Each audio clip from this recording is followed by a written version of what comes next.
Hi, and welcome to the Dingers Podcast, episode 33, brought to you by Manscaped. This is Mitch. I'm here with my boys, Kevin and Jeff. How are you guys tonight? Not bad. How are you two screwballs? Doing well, enjoying spring break, having a great time. You, Yeah, Mitch? I really enjoy it when you two don't have to work and you blow my phone up all day while I'm working for the man. It's just fantastic. Yeah, it's been You're nice to welcome. have these last couple days off. Like today, woke up, went coach CrossFit, did CrossFit, and then went fishing. I saw you So, posting on Instagram. solid Great. day. Yep, solid day. And it brings back so many nostalgic memories of like growing up. Like my grandpa, he owned a house like right on the Mississippi River, and we'd always go there. We'd always go fishing in the morning, get back, watch the 120 Chicago Cubs game, chill the rest of the day. So it's like today's perfect. Watch the Cubs game, go fishing. Nothing can beat that. So, but this episode is brought to you by Manscaped. So this week's ad, we're going to throw it to Kevin. So moms and dads that are listening, you know what to do.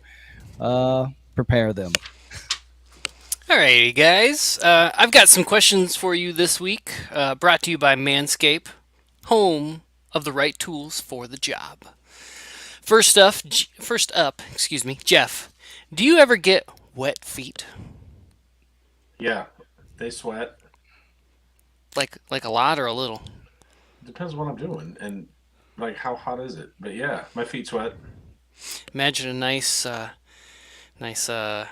long run for CrossFit.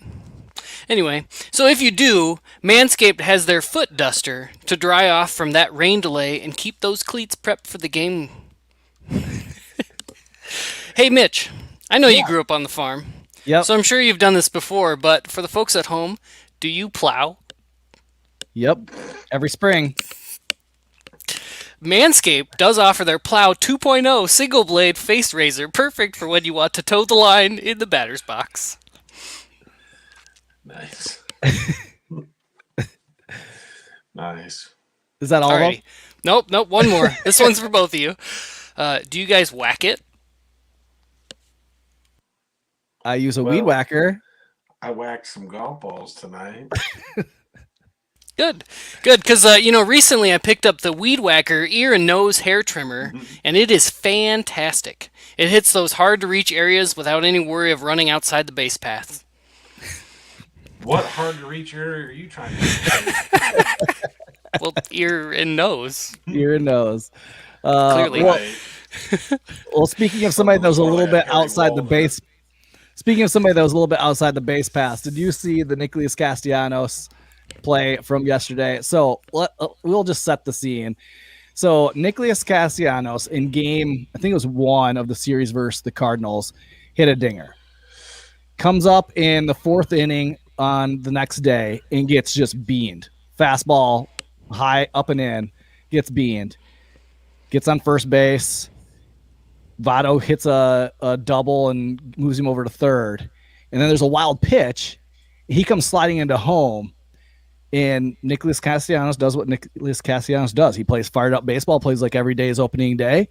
The pitcher slides into him. He gets up and screams, F yeah, right into the pitcher's face.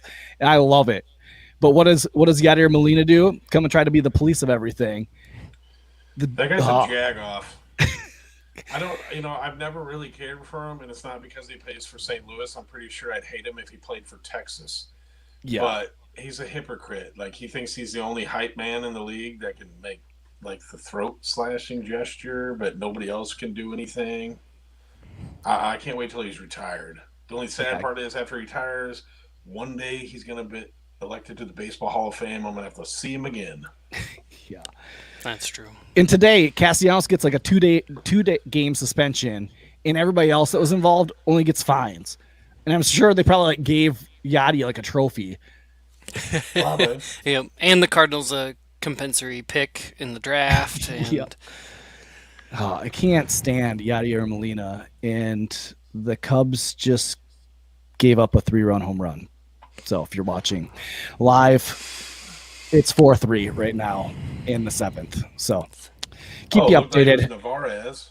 Keep you updated as we're going through. The game Adams. is live. But let's first jump into the series versus the Pirates because that one ended well. It did not start well. So game one, we could just throw that one in the trash bag and put that out with the Monday trash because that was a bad one all around. Bad pitching, bullpen couldn't throw strikes. Hendricks didn't have it, and our offense struck out 13 times. Our bullpen, it was just terrible. That was not a great game. So we'll just move on and talk about the wins. So they did take the series 2-1 over the Buccos. Some of the things that kind of stuck out to me, and we'll kind of just go through these, is KB. KB had a good 2 games, and you could just see, one, the ball jumping off his bat a lot better. He was going oppo. His oppo single they hit yesterday was 107 miles an hour off the bat.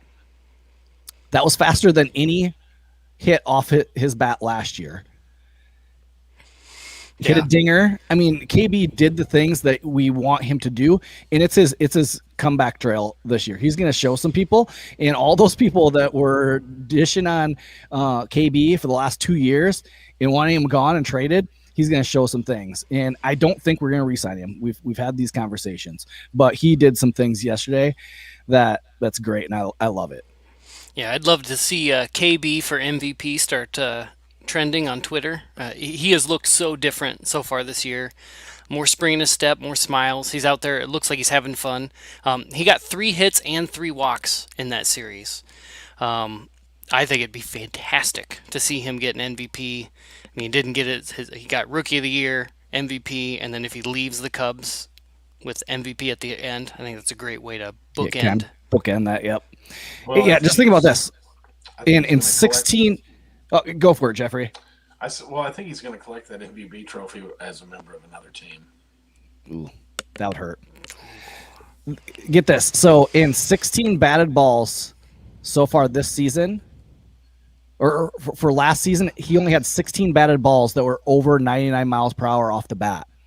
And this year, he already has 5. Wow. So he's hitting the ball hard.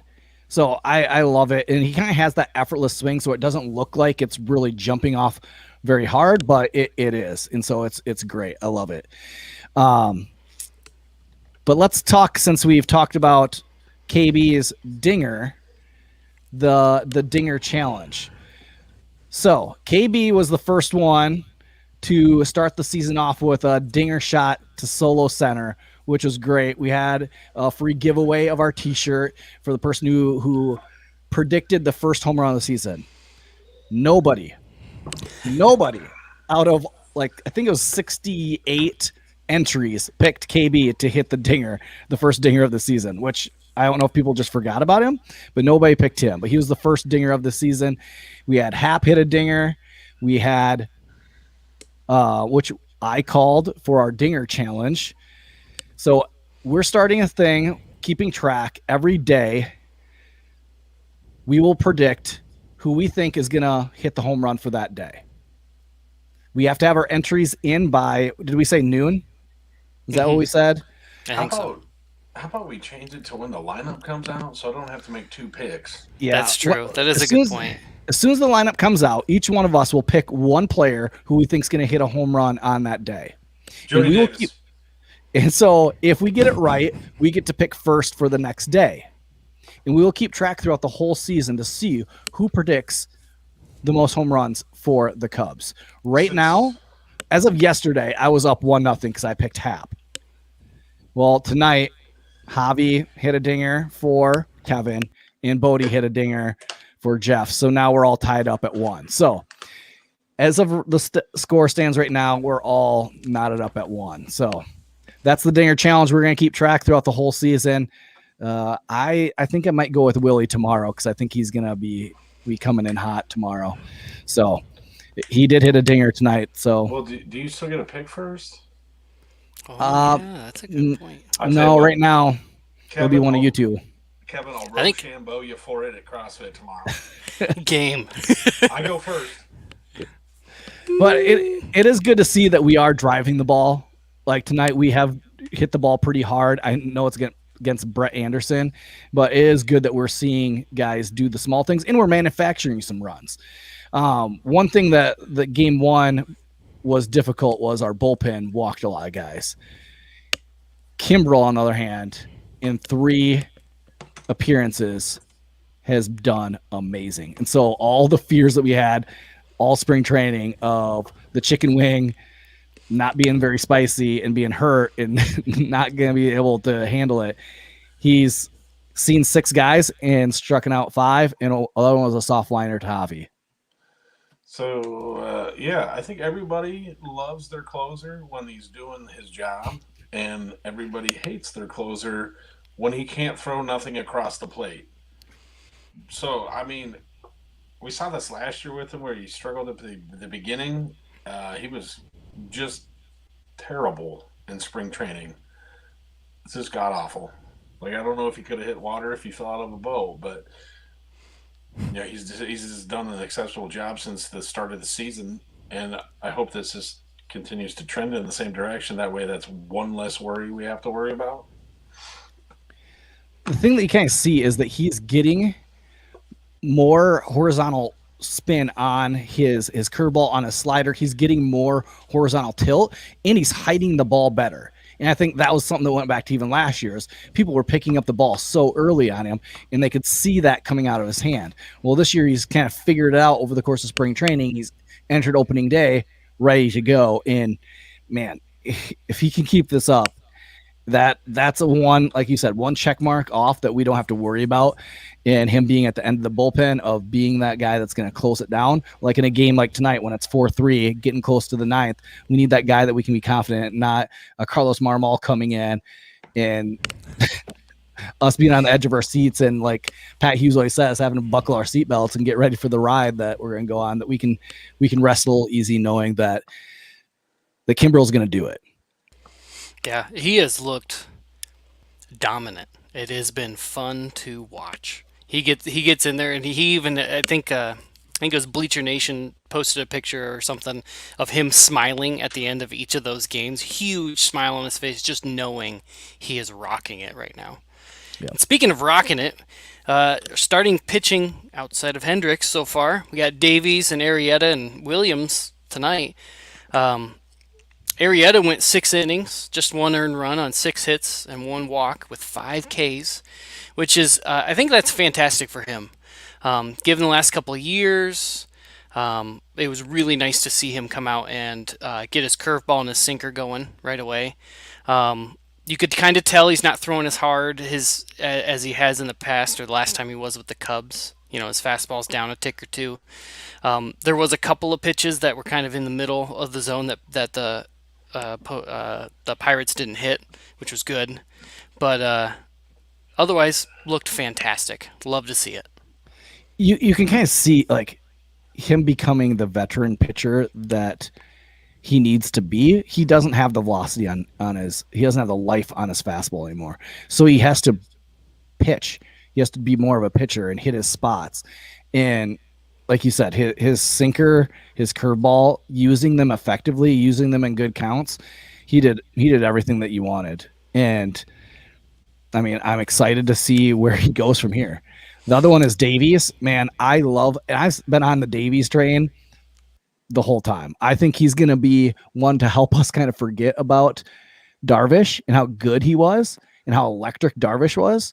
Davies is not electric. What Davies is going to do is he's going to pump the zone of fastballs. He's going to work low in the zone, and he's going to get outs. He's going to get you to roll over and hit ground balls, and he's going to get outs. And I just love it. Like, I think yesterday he started the game throwing 26 out of his first 30 pitches for strikes. Like, that's what you want, especially when you have to come after game one with all the walks. You're like, okay, we need guys just to come in and get guys to roll over and throw strikes. Right. I don't care if our pitchers can't go past 5 2/3 or 6 1/3, whatever. Just as long as they pitch well enough to give us an opportunity to win a ball game, it's fine. Yep. And like Williams tonight, like the dude was legit. And I love Trevor Williams' story. I don't know if you've heard, Trevor Williams' dad grew up in Chicago, was a huge Cubs fan, was a custodian for the Cubs at Wrigley Field. Huh? He was a custodian and an usher. And an usher for the Cubs.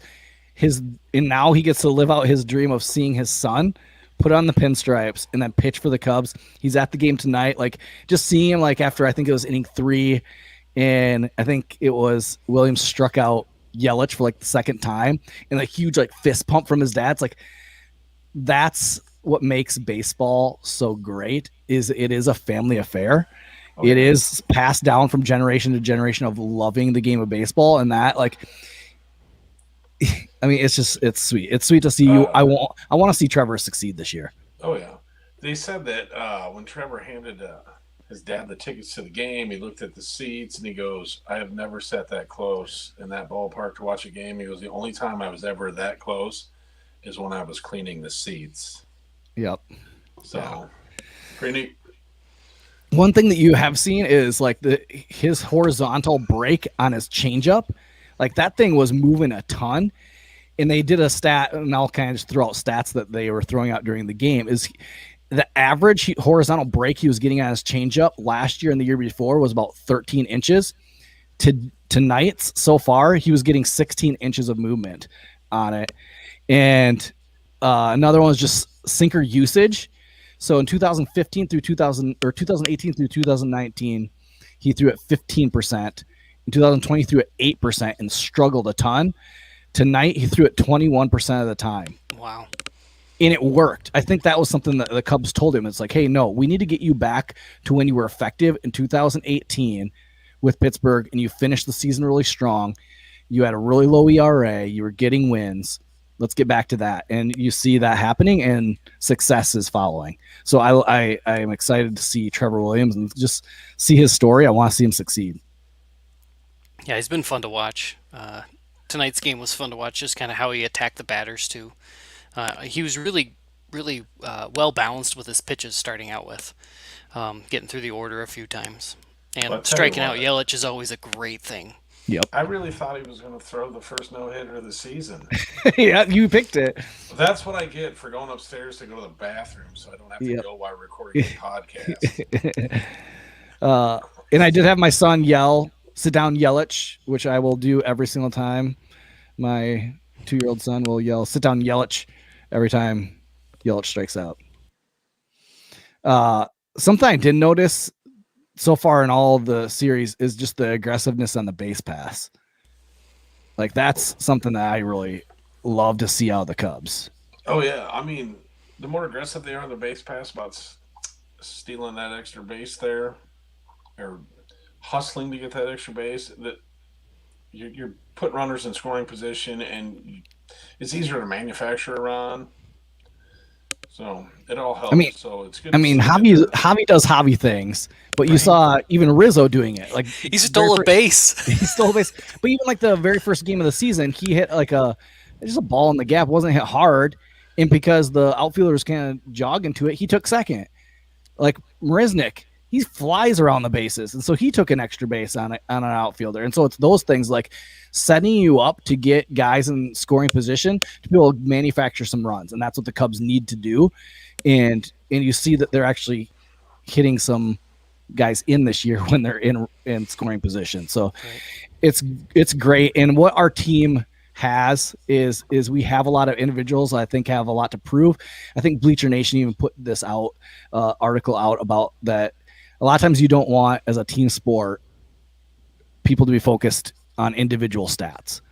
But you have Bryant, Rizzo, Baez, Peterson, Davies.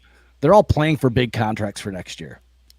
Their contracts are up at the end of this year. They have something to play for. They want a big contract. You have Bodie. Big contracts with other teams. Or hopefully we pony up the money and get some of them. Always got to have a pessimist on the crew, folks. You have Bodie, who's trying to earn starter status. He's trying to prove that he is a solidified starter in this Cubs team. You have Arrieta and Kimbrel, who are out to prove that they aren't done yet, that they still have gas in the tank. You have Williams, Alzolay, Mills, Shelby Miller, all out to prove that they're starting pitchers. You have Horner. He wants to prove that he's ready for the show. You have Hayward, who wants to prove that that last year wasn't a fluke. You have Hap, who wants to prove that he's not just a regular starter, that he's a star in this league. And so when you have all these guys who have something to prove, I don't like that it's the individualistic side of this, but it can help the team. When they all have something to prove and they all do it and they all play with a chip on the shoulder, I think big things can happen with this team. So hopefully we see it. And I think we will, because these are all the guys too who have come up in the family aspect of the Cubs for years, and so they're looking for that next contract, but they're still Cubs. They're still playing for Ross. They're going to go to town, and I think those two comboing together, we're going to see a little bit more aggressiveness, but a lot more just going out there and going to town. I think we're going to see a season of baseball where they have fun this year. I think they're already amped up that there's 20% of the fans allowed in the stadium, so they've all said they feel a difference going to the ballpark and playing this year, with just having just that small sample size of actual fans making noise, cheering them on. So yeah, I mean, I'll say this, like, I don't think I've felt this way about a team since 2016. Like the excitement I kind of have. I think going into the last couple of years, it's like, oh, I don't know. You're more excited that the baseball season just starting, not really about the team. And this year I am excited. I think they have a lot to prove. I think that they could prove some things wrong. I think our starting pitching is a lot better than a lot of people think it is. And so I have this kind of like a little bit of 2015 feeling that we have a lot more to prove. And so I'm excited where we're at. We can talk about him because he's up currently right now in the game, Matt Duffy. All right, so the next segment, it's who the heck is Matt Duffy? All right, so tell us about him, Jeff.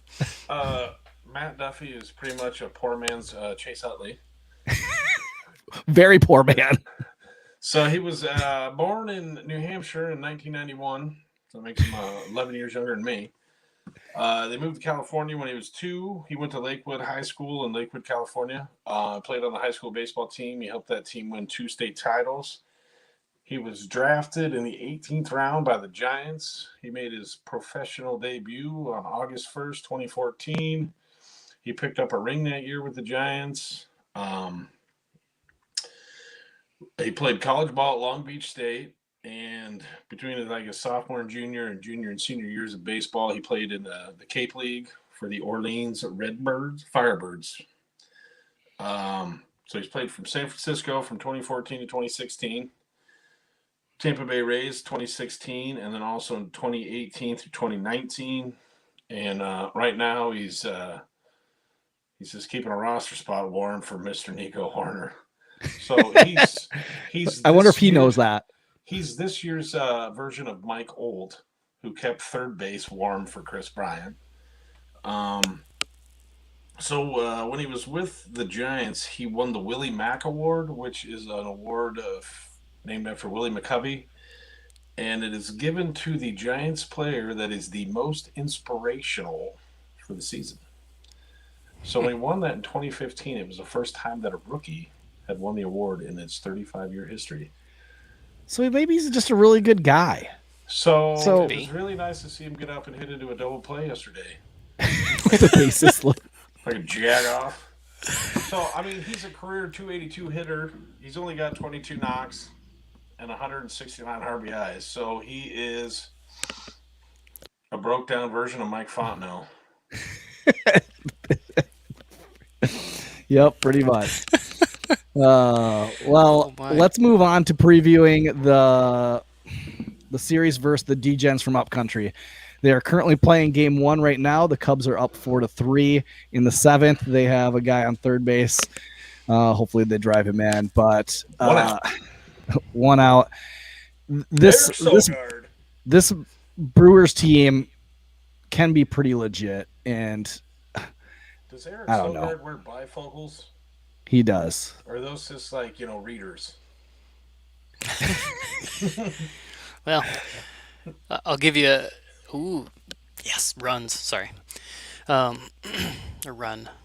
Anyway, couple little things about the Degens from Upcountry. Got some questions questions for you again. Why did the post office recall their latest stamps? They recalled their stamps? I didn't know that. Yeah, they had pictures of Colton Wong on them, and people couldn't figure out which side to spit on. What do the You're welcome. What do the Milwaukee Brewers and lawn furniture have in common? What?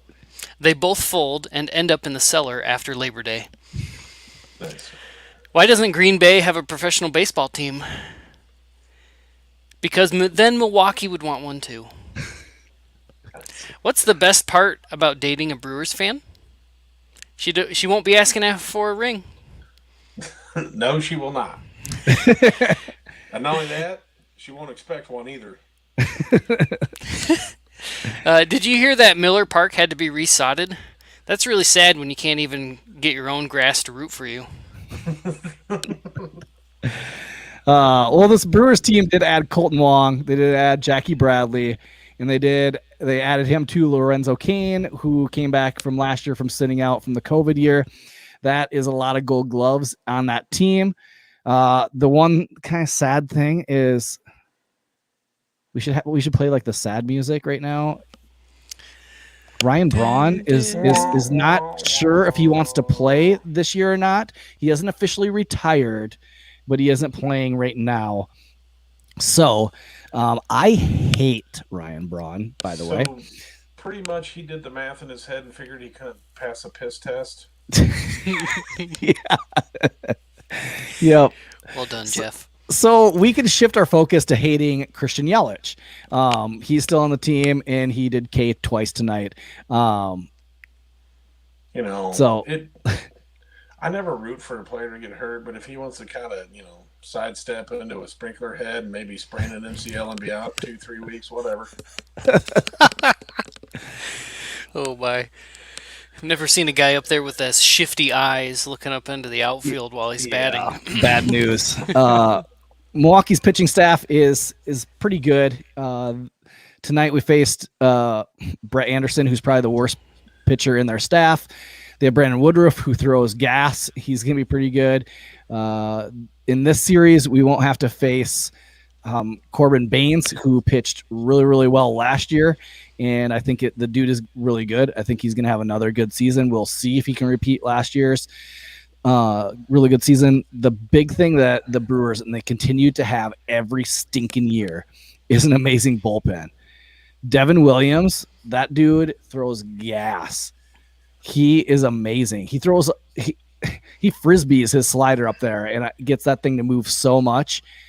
And he's the setup man for Hader. Yeah, they have the bullpen that can shut you out. So if you're not winning after the 6th or 7th inning, you're in for trouble. It's gonna be tough. Yeah.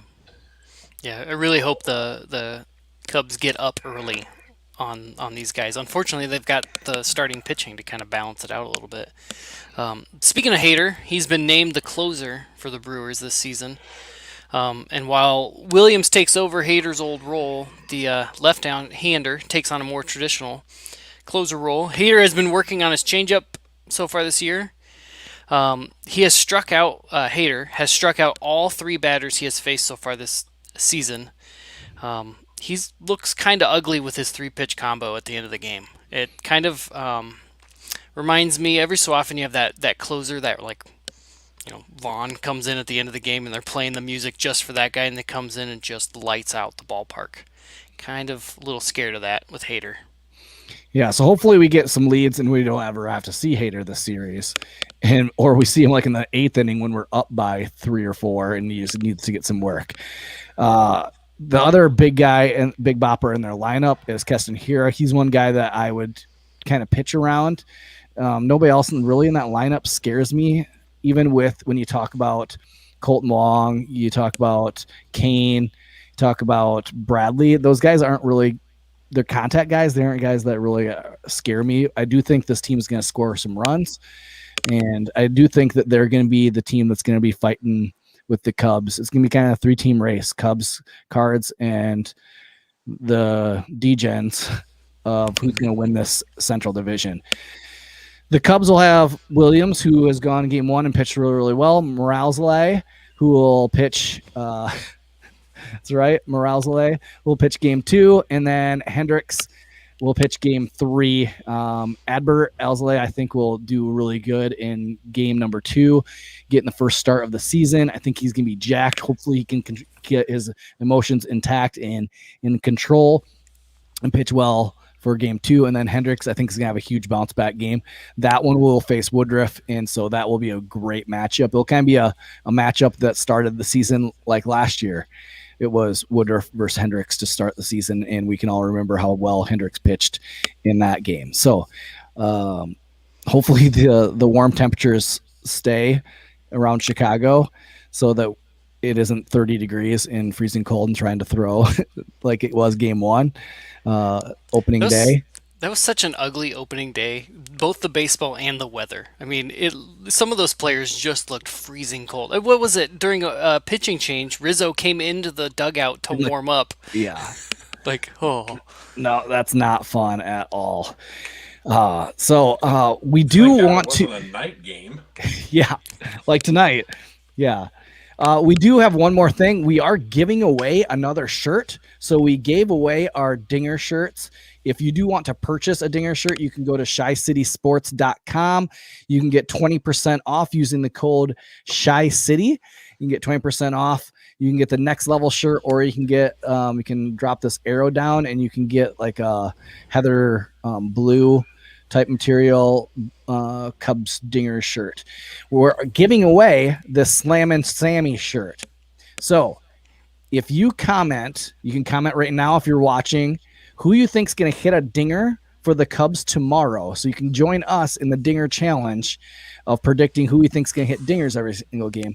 If you predict tomorrow's dinger and comment, and we'll allow other people to comment too.